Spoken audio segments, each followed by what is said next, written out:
So hi there, my name is Brent Smith, and I'm the Common Constitutionalist, and I'm your host for the Common Constitutionalist Weekend Video Podcast.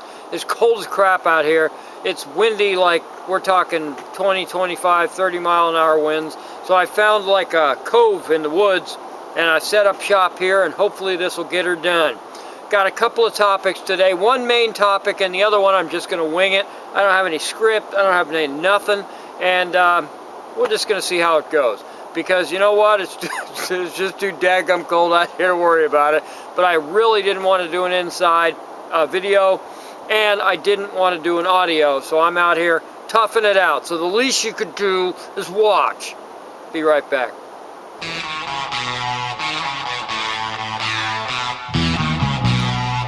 You're watching the Common Constitutionalist Weekend Video Podcast.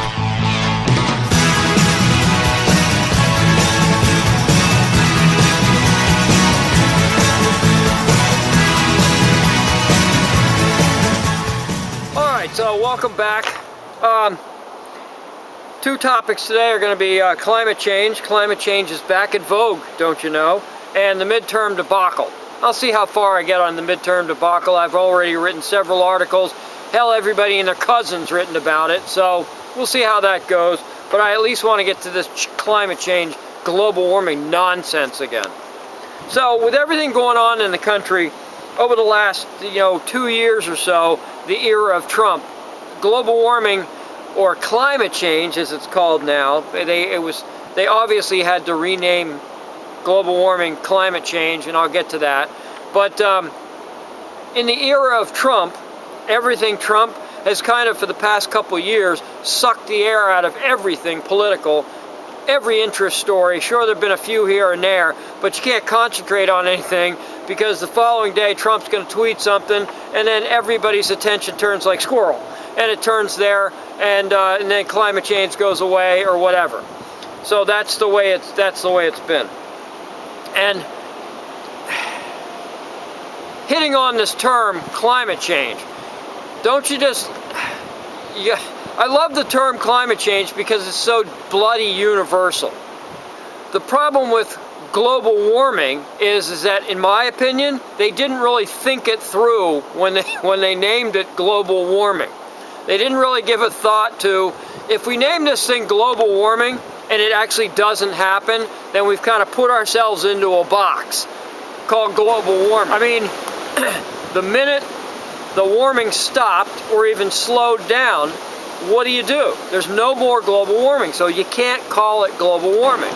Now they could continue to try to tell us that there was global warming and convince them of something that wasn't actually happening, but instead somebody came up with a brilliant idea, and I don't know who it was or when it was, but it wasn't that long ago, to call everything this ubiquitous climate change that's all-encompassing and omnipresent. It's always changed, and they're right. Whoever called it climate change is absolutely correct, because the climate is always changing. So it makes perfect sense. Then you have to tie the man-caused thing, but we'll get into that too. So, but that was the point. No matter what happens now, you can call it climate change. You almost never hear global warming again. Occasionally you'll hear warming, but it's not, very rarely it's ever global warming anymore. It's just warming, or more often than not climate change, because again, like I said, it's ubiquitous. It's always happening anywhere. It's everywhere, and the climate's always going to change. So if it gets warm, it's climate change. If it gets cold, it's climate change. If we have floods or droughts or snowstorms or hurricanes or tornadoes or sunny days, it's climate change. That's just the way it is, and it's built in, and it's terrific. It's great for them because then they can point to climate change no matter what happens. So they're always going to be right. But the interesting thing, like I said before, we haven't heard a lot about climate change or global warming recently because of the midterm election season. But now that the midterms are over, it's safe to go back to the climate hysteria, and I guess that's what they're doing. So it's, yeah, that's what it is. It's safe to go back to hysteria, scaring people about the ever-present climate change. So the Atlantic published a piece just last week. It's the first one in about a year that they've done on this, and it was entitled "The 19th Century Origins of Climate Science." They explain that the modern climate science began around the 1850s in Europe. Now, that was early on in the article, and frankly, I didn't even need to read the article. I did read it, but I didn't really need to read the article because the 1850s, it rang a bell with me immediately, and anyone who's a history buff, it should ring a bell with you. Because what happened in that period of time, in that era of time? Bottom line is that if you look back at the developmental history of Europe, it's when they kind of came of age. By the 1850s, Europe was at the tail end of its like first industrial revolution. And it was beginning its new age or age of new imperialism, for want of a better term, worldwide expansion. And so Western Europe nations were vastly wealthy at that point in time, and they had a lot of pampered people, they had a lot of pampered citizens, a bunch of layabouts, wealthy layabouts, that didn't have a care in the world, so they had to invent a bunch of cares. Sound familiar? So the point is the Western world was changing from an agrarian society to an industrial society, and no longer did you have to go out there before the crack of dawn and stay there after dark, tending the fields, doing all this agricultural crap. You could go to the factory, work your factory job, come home, and you had more idle time. More people got wealthy in the industrial age in Europe, and that's what happened. And starting around 1870, their second industrial boom. That was kind of the start of like I said, the new age of imperialism, where they expanded. So they got a lot of wealthy people, a lot of pampered people, a lot of pampered citizens, like we have in the United States. And so instead of this agrarian economy, they were able to lay about and think of things, trivial things like climate change. And that was, according to the Atlantic, pretty much the dawn of climate science was about the same time of Western European or the Western world's expansion, imperialism, and vast wealth. So we're going to take a quick break here real quick. I'm going to try my best to warm up. My hands are freezing, baby. And we'll be right back to continue on this climate science nonsense. Be right back.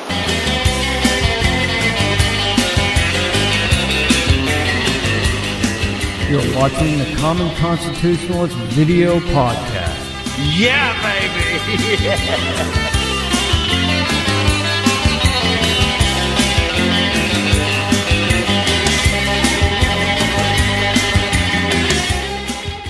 Alright, welcome back. I hope the crap you guys can hear me. I mean, I got winds howling all around the place. I'm practically screaming at the camera, but whatever. Okay, so anyway, we're talking about the industrial age in Europe, the age of new imperialism, the age of expansion in Europe, and the vast wealth in Western Europe, which gave them a lot of leisure time. There were a lot of rich, wealthy people, just like the rich and wealthy people we have in America, that lay about and they think of these disaster scenarios like global warming and climate change. And that's when the Atlantic basically said that the climate science began around the 1850s, and that correlates with that period of wealth, vast wealth building in Europe. So, have you ever noticed that the only people that worry about climate change and global warming and whatnot are wealthy Westerners, are the wealthy Western societies? You don't see people in Africa and in Asia and whatnot worrying about climate change. You know why? Because they're too damn worried about their next meal or their next uprising or rebellion or some damn thing. They're too worried about the day-to-day problems that they have, just trying to get through the day, and we don't have anything to worry about, so we concoct stuff. But you get poor countries out there, and if you're poor, if you're dirt poor, or you're out there tending the fields from morning till night, and you get home and you're in bed by 6 o'clock because you're so damn tired, You don't have time to worry about trivial crap like climate change. You don't give a crap about climate change. None of these countries give a crap about climate change. All they want to do is get through the day, man. That's it. Without getting killed, or without starving, or dying of thirst, or some damn thing. They don't care about climate change a whit. But we, lazy Americans, wealthy, vastly wealthy Europeans and Americans and whatnot, we're the ones that concern ourselves with the, with climate change and global warming, because we have this catastrophic view of the world. And it's human nature to have this view of the world, frankly. Have you ever heard of, like, what was that saying, that the idle mind is the devil's workshop? Well, that's exactly what it is. That people that we really don't have anything to fear in life because of our vast wealth and our security and whatnot, particularly here in America. So we have to make stuff up to fear. We have to concoct stuff. Why do you think we in America love horror movies so much? We love horror movies so much because we want to scare, because nothing's scary in life. We just get through it and everything's cool. We've got all the amenities of life. We've got all the wealth. We've got all the leisure time. And I don't know if we feel guilty about it or whatnot. So we go to the movies and we pay $20 to get the crap scared out of us. Why? Because we need it. We have this apocalyptic view of the world. And the more wealthy you get, the more apocalyptic it is, because you have time to worry about this kind of crap. And that's what I mean about global warming. It's all crap. And it's all human nature. There's always some catastrophe or disaster lurking around the corner, waiting to jump out and bite us. And that's why that's why global warming takes advantage of this. You never see, you ever notice that these global warming alarmists, these end of the world alarmists, they never say that something's going to happen in a year or 5 years. Always 20 to 30 to 50 years away. By the year 2050, by the year 2100, we're going to be underwater, whatnot. Why did they say that? Why wouldn't they say that? Who's going to be here they're going to be long dead. Who cares? Most of their critics will be like me. Oh, it'll be long 2100. Unless I get that cryo thing going on, I ain't going to be here in 2100. There you go. All right, we're going to take another quick break. I'm sorry. This was a bad idea. I'm freezing my ever-loving tushy off. So I'm going to finish this up, and I don't know if I'm going to touch on the midterms. We all know what's going on, but I'm going to take a quick break. I'll be right back, and we're going to wrap this sucker up one way or the other, because the wind's blowing. It's freaking miserable. It's like last weekend. What was I thinking, man? I don't know. I'll be right back.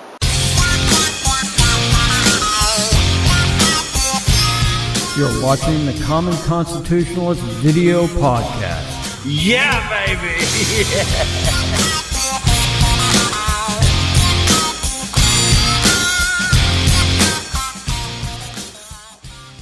All right, I'm back. I'm freaking back. I'm freezing my ass off. Excuse me. Oh, gotta edit that. I'm back, and I'm Chili Bean. How's that grab you? Yeah, Bobby. Okay, so anyway, we're talking about the hype and the hysteria of climate change, global warming, and why it's now climate change and all that nonsense. And the fact that the Atlantic wrote a piece, and they basically were able to search back to the beginning of climate science, which is about the 1850s, and that's when Western Europe and America began their industrial age. It's when we started getting fat and happy.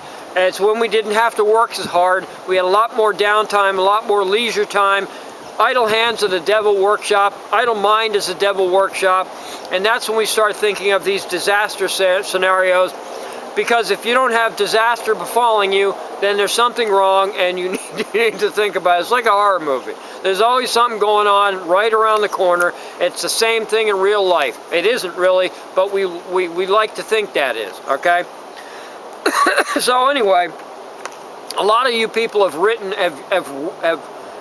the article that I wrote several years ago, and it's about the cycles of hysteria in the United States between us freezing to death and burning up because of global warming. Since 1895, there have been no less than 4 reversing warnings of calamity, I'll call them, I guess, for want of a better term. starting around 1895, and I what I did is I cited actual newspaper and magazine articles from 1895 to present. I didn't go back beyond that, and you could go back beyond that, but not, not much more. And like I said, ringing any bells, 1850s and beyond, 1895, this is when it started.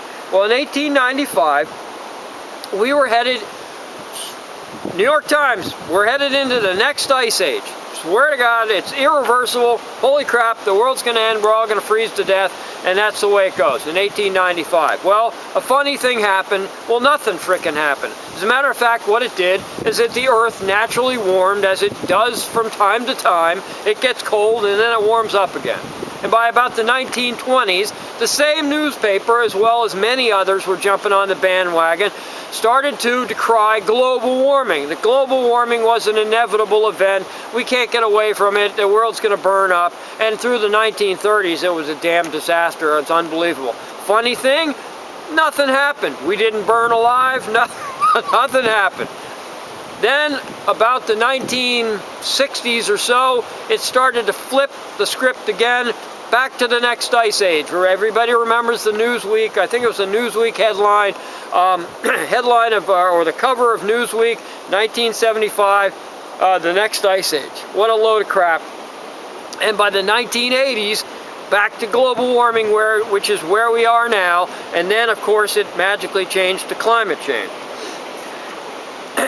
Within a decade or two, we're going to be back to global cooling. Of course, now that it's climate change, it can do any dadgum thing we want, or it wants, because then we'll just call it climate change. But the bottom line is that more than likely, the script would have been flipped already because of the time frame. If you go back and research this, it's usually about every 20 to 40 years is the script gets flipped. So we're due to flip the script, and it may take a little longer, because other than eras gone by, the difference between now and eras gone by is that there are a lot more people making a ton of cash. It's all about the almighty dollar, baby. And there's people and organizations getting vastly wealthy out of global warming. Hell, look at Al Gore. Is he like a billionaire or something like that? All from freaking this global warming scam and carbon credits and all this other bullcrap. It's just absurd. But that's the reason why the script hasn't been flipped quite yet, and why they're trying to suck all the dollars out of us that we can before it flips back to global cooling. So there you go. Now, let's take a break. I'll touch on the wind suddenly died down, maybe because it's getting to be sunset. I don't know. But anyway, we're going to take a break. I'm going to touch on the midterm debacle. That thing ticks me off to no end. And when we get back, and then we'll wrap this baby up. Be right back. I was going to smile, but my face is frozen. I'll be right back.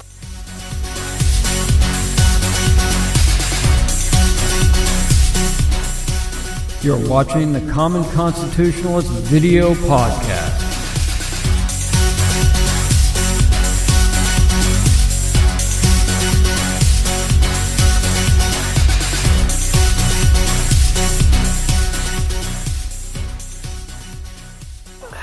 Alright, I'm back.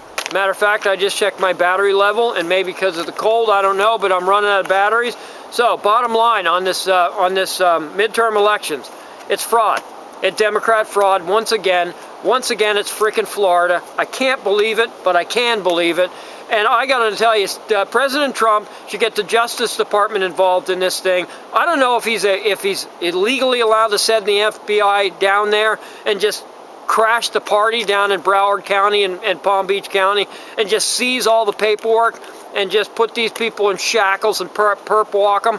They can't do that, obviously, but maybe the FBI can go down there and seize all the documents, bring them back to a neutral location and go through this, because there's fraud, there's massive fraud going on. We know it, they know it. It's just transporting ballots in private trucks in the dead of night. I saw the video. I don't know if you guys saw the video. I actually put it up on my site. It's completely ridiculous. So that's about all the time I got. I think that's about all the battery I got. That's about all the warmth I've got too. This is Brent Smith. I'm the Common Constitutionalist, signing off from the freaking frozen tundra. See ya.